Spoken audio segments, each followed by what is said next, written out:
Drug suspect ang naaresto sa isinagawang buy-bust operation sa Valencia City, Bukidnon. Patrol Woman Danessa Berdos, ibalita mo.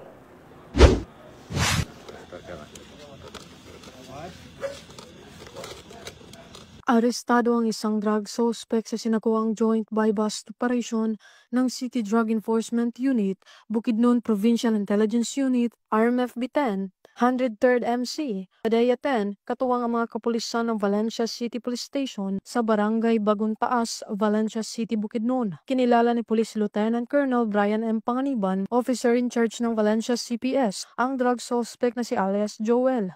Lalaki 36 na taong gulang, may asawa at residente ng nasabing lugar.